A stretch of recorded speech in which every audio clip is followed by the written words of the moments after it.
Hey, good day, families in gardens. As I said before, I'm all about living soil.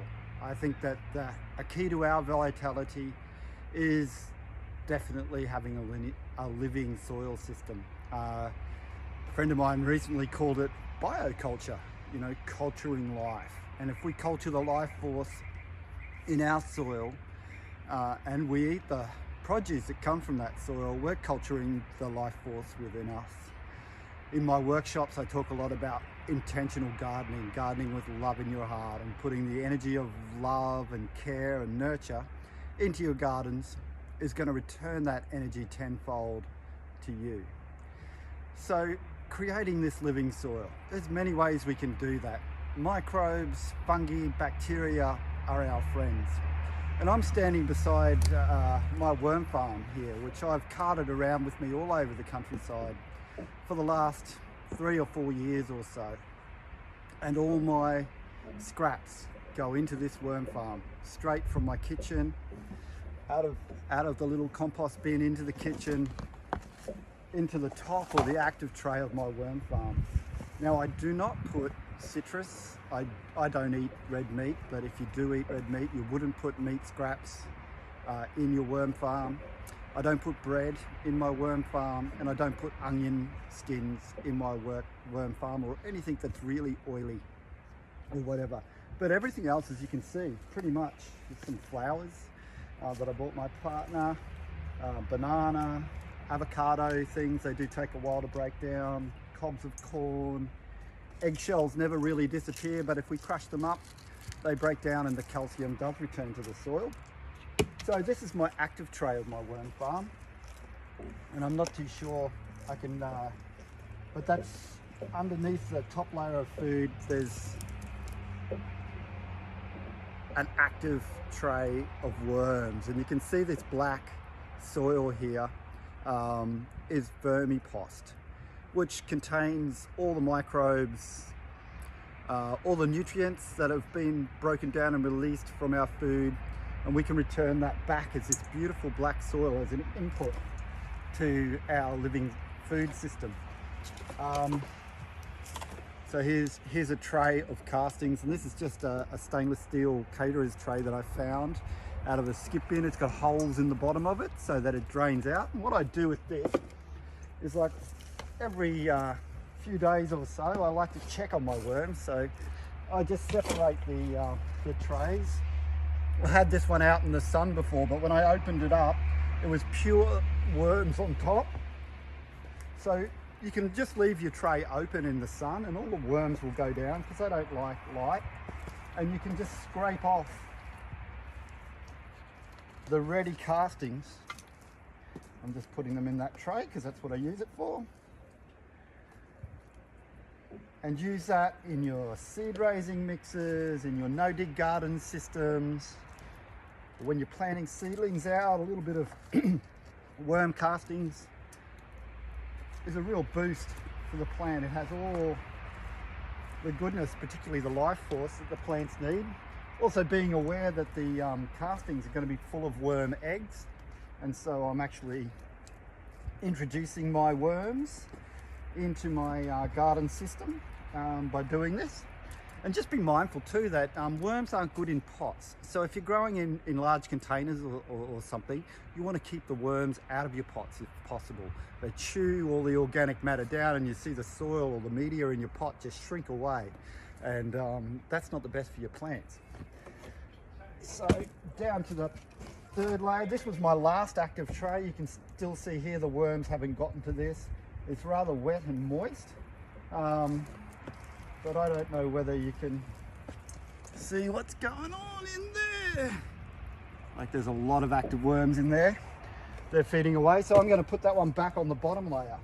And so when I get down underneath this, I've got all the castings that have fallen through, mixed with worms. So I'm going to empty this into there because that's ready. There is some worms still in there, but that's okay. So the reason I have this tray is I scrape this up, and it's rather wet because the water always finds its way down to the bottom of the tray, and I you know, in the active trays, if you can squeeze a few drops of water out of a handful, just like compost, that's about the right moisture content. I drink a lot of tea, so all my tea leaves go into my worm farm. The worms love it. They love coffee grounds as well. And those tea leaves are full of water, so I don't actually water my worm farm. What goes in, for me, just keeps it just right.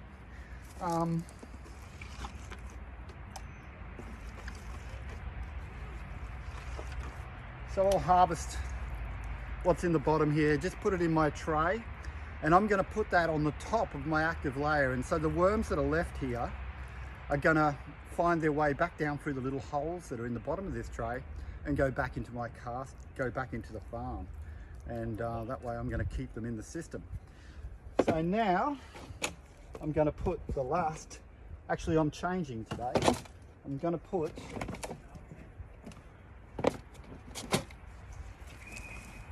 the last tray always filling up. It's pretty well full. If we fill them up too far, the worm farm doesn't sit properly.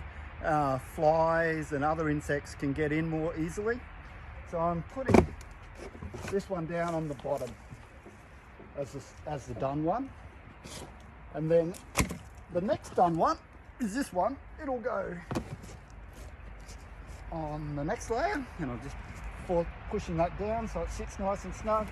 And then this one here, which was the oldest one, I'm putting on the top. And before I start adding more compost to it, I'm just gonna take the opportunity, because it's been sitting out in the sun and the worms have all gone down, I'm gonna take the opportunity to harvest the nice castings. And you can see all the worms have gone down. There's no worms in there, but see the little golden thing just near my thumb there? That's actually a worm egg. Little golden balls, and they make black gold, these fellas. And this is the black gold. This is goodness for your soil. This money can't buy. It's living and alive. And if you do ever go and try and buy a sack of worm castings, yeah, they're quite expensive. But as I said, you know, all of the waste from my partner's household comes down here into my worm farm and creates this soil. Now, composting is a great thing as well, and actually worms really love compost. So if you do compost first and then give it to your worms, it's even safer for your worms. In summertime, a common problem is you get soldier fly larvae in there. Now, soldier flies in themselves are a great decomposer, but their byproduct is not as good as worm farms. Now, if you get soldier flies in your worm farm, you know, adding a bit of lime and raising the pH and keeping it less wet is one way you can discourage those beasties in there, because the worms and the soldier fly larvae just don't cohabit well. If the soldier flies build up, the worms will suffer and your population will decline. This culture of worms here I've had going for 3 or 4 years now, and they are just going great.